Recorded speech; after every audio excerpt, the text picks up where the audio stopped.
Hello and welcome. My name is Lena Ackerman. I'm an attorney with NYSET's Office of General Counsel. And today we're going to discuss something that is coming up all too frequently: book challenges and bans. As you may be reading in the news and hearing from our union, our students' freedom to read is under assault. There are efforts to ban books in every state, and nearly half the challenged books were written by or about LGBTQ people, while most of the others deal with issues of race. So let's start with the basics. What is a book ban or book challenge?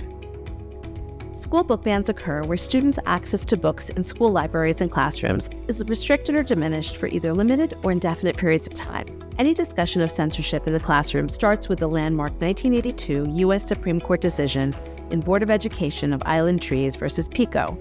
In Pico, the Supreme Court held that local school boards may not remove books from school library shelves simply because they dislike the ideas contained in those books and seek by their removal to prescribe what shall be orthodox in politics, nationalism, religion, or other matters of opinion. And the critical issue in Pico was whether the school board exceeded constitutional limitations in exercising its discretion to remove the books from school libraries. So that decision was issued in 1982. Fast forward to the current day, and what do we see happening? Well, according to PEN America, a nonprofit organization that advocates for free expression, the total instances of book bans recorded between 2021 and 2023 is 5,894. The number of authors affected by book bans is 2,000, and the number of illustrators affected by book bans is 500. Fortunately, in New York, there are multiple bills that NYSET supports aimed at combating book bans and promoting our students' right to access a wide variety of books and resources.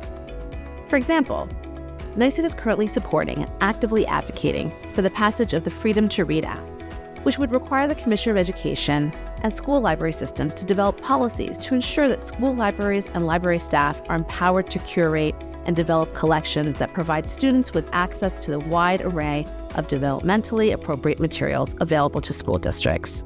A union member recently asked if book bans could take place in places like New York. Fortunately, the answer is yes.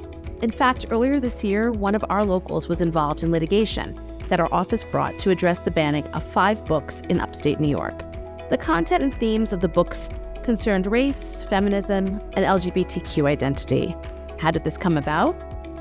Well, a member of the community, who had no children in the district schools, submitted a challenge to the books. The school district had a comprehensive challenged book procedure, which was complied with, and the team of educators, teachers, and librarians who comprised the Library Materials Committee decided that the books were appropriate and should remain accessible to middle and high school students in the library. At this meeting, the individual challenging the books objected and demanded that the Board of Education reverse the committee's determination.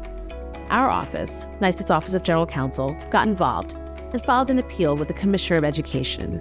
A key part of the appeal focused on the fact that the board was required to follow its own policies with respect to deferring to the experts on the topic of which books should be available to students, teachers, and librarians.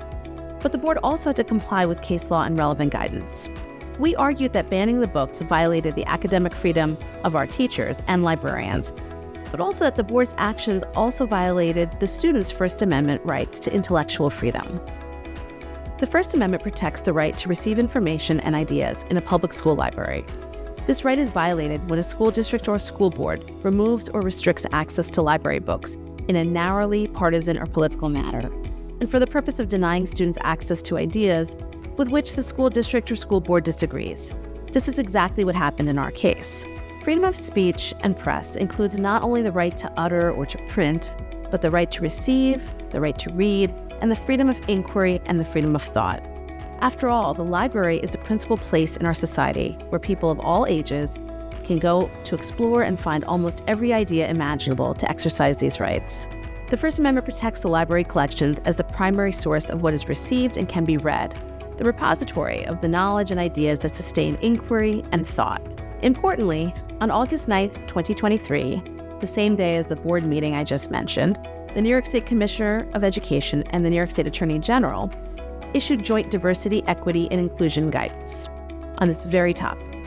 This DEI guidance specifically addresses school library book banning, and it cautions that school districts cannot abdicate their legal responsibilities in the area of teaching curricula, even if they are requested to do so by community members.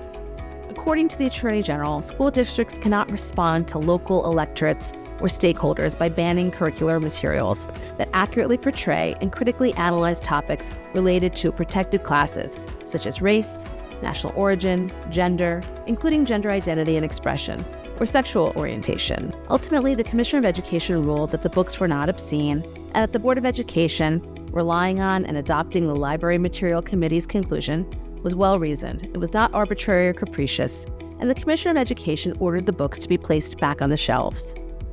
So how does this case relate to you and your school? Well, here are some key takeaways and best practices for K-12 schools and our members who teach there. Boards of education should adopt policies and procedures to address acquisition and retention of instructional and library materials. Find out if your school district has adopted these policies. The school district should include input from librarians and educators, and school districts should adopt a policy and establish specific guidelines and procedures to address challenges to the curriculum and books. There should be a standard complaint process and a standard method of review, as well as an opportunity for the complainant to be heard. There should be review by a committee comprised of educators and administrators. They should use a form for each committee member to review and complete. And remember, many organizations have lots of useful intellectual freedom and library book resources and guides. The bottom line is, as PEN America notes, students deserve to see their experience reflected in the classroom while learning about the histories of all communities. Students have the right to learn, and while boards of education have the right to establish and apply curricula, those rights must be balanced against the teachers' and librarians' rights to academic freedom. The decisions of boards of education should not constitute censorship and cannot be made in bad faith. If you have questions about challenged or banned books in your school, please reach out to your union for guidance. Thank you.